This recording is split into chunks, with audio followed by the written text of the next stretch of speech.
Buwaon and totoon. Once upon a time, there were two friends.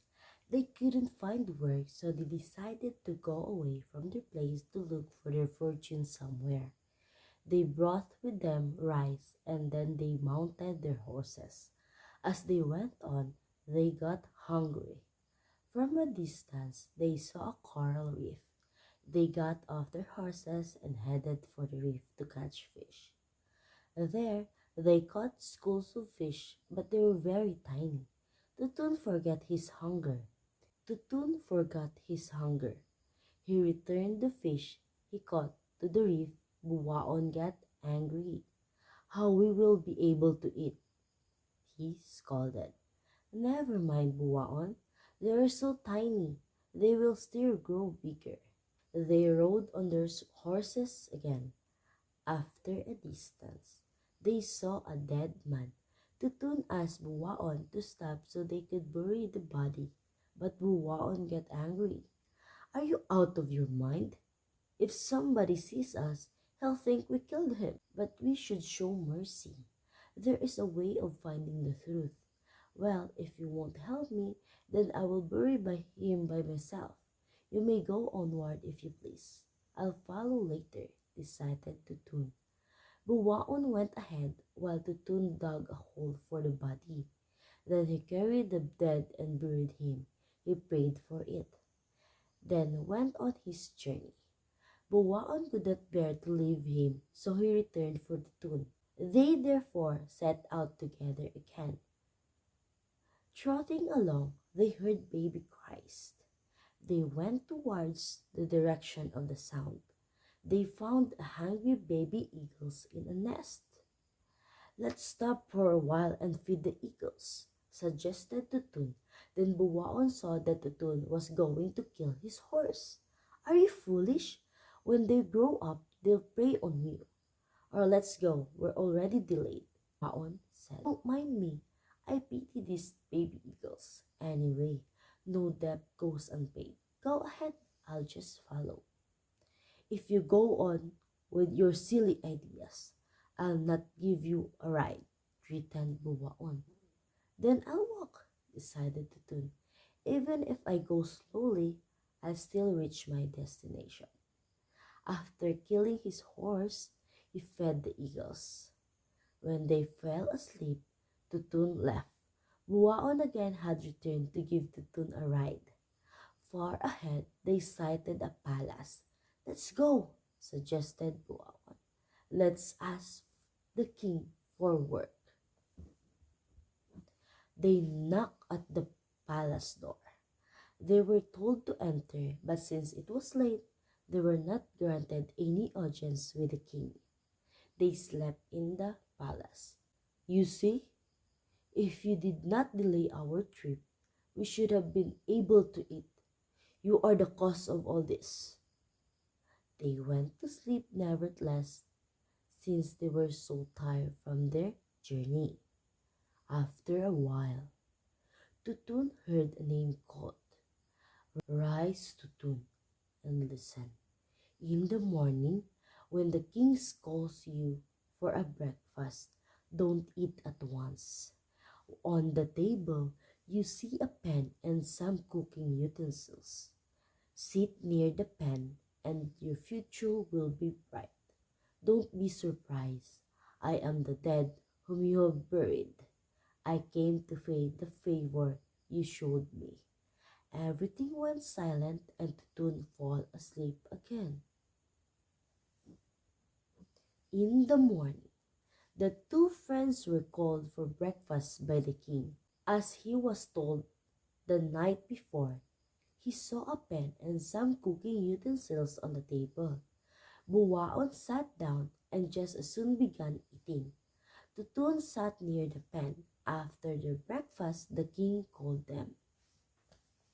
You, Totoon, will become my secretary, while you, Buwaon, will become my cook, announced the king.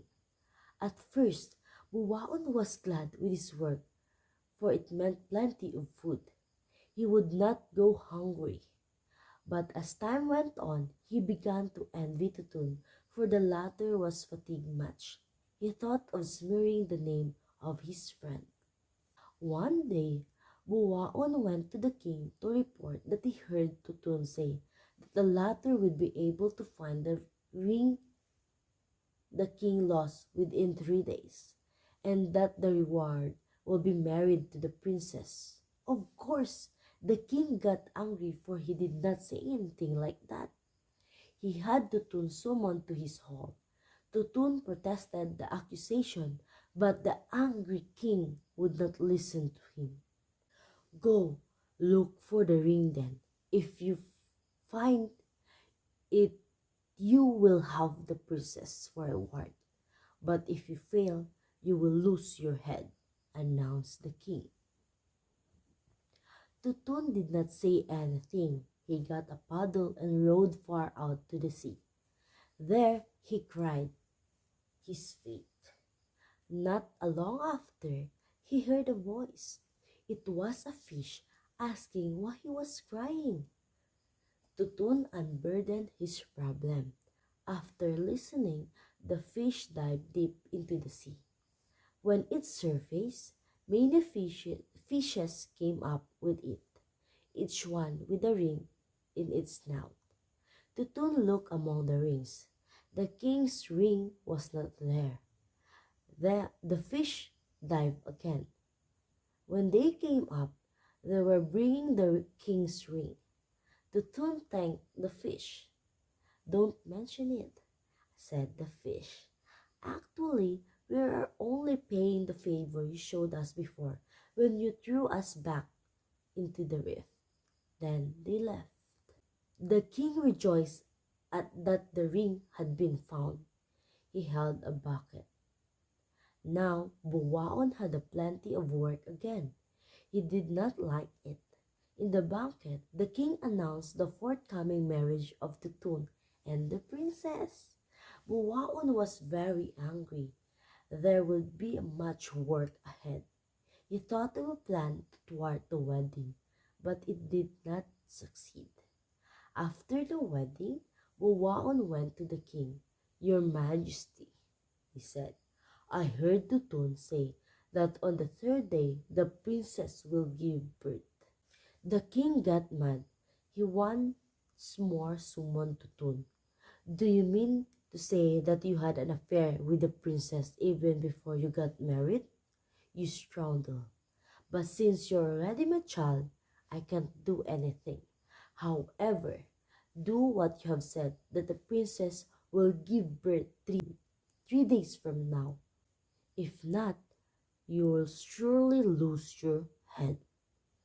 Tutun cried in despair. The princess comforted him by saying that she'd talk with her father, but he couldn't be comforted. After a while, an eagle came. Don't cry, Tutun, she began. This time, I'll help you in payment for the help you extended for my children. Get a midwife and talk to her. I'll bring a newly born child. Then the eagle flew away. When she came back, she had an infant, still dripping with blood. In the bedroom, the midwife acted as if there really was a delivery. When the king awoke, he heard the wails of an infant. He was amazed that the princess did give birth. He forgot his anger.